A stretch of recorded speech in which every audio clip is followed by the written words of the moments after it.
Na wasalimu kwa jina la Jamhuri ya Muungano wa Tanzania. Majina yangu ni Luteni Kanali Kevin Baraka Biabato, mkuu wa kitengo cha habari na uhusiano, Wizara ya Ulinzi na Jeshi la Kujenga Taifa.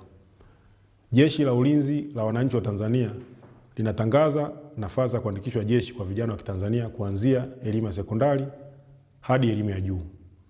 Vijana watakaoandikishwa jeshi watapatiwa mafunzo mbalimbali muhimu ya kijeshi na mafunzo ya kuendeleza katika taaluma zao.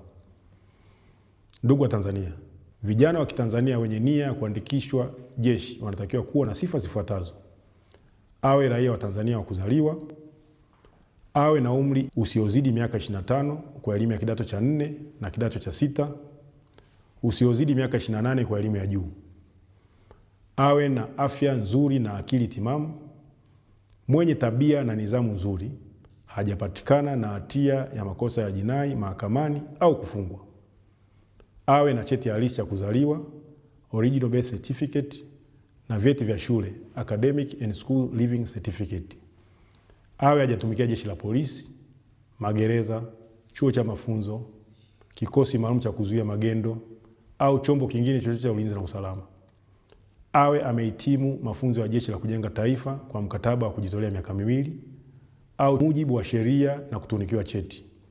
Ndugu wa Tanzania, utaratibu wa kutuma maombi ni kama ifuatavyo.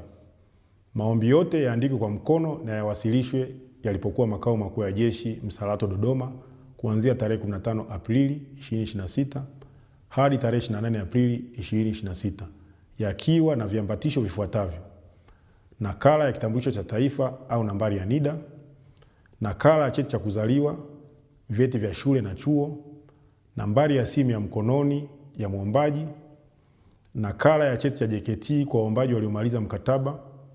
Aidha, vijana waliopo kwenye makambi ya JKT hawahusiki na tangazo hili. Ndugu wa Tanzania, maombi yote yatumwe kwa anwani ifuatayo: Mkuu wa Utumishi Jeshini, Makao Makuu ya Jeshi, Sanduku la Posta 194, Dodoma, Tanzania. Asanteni kwa kunisikiliza.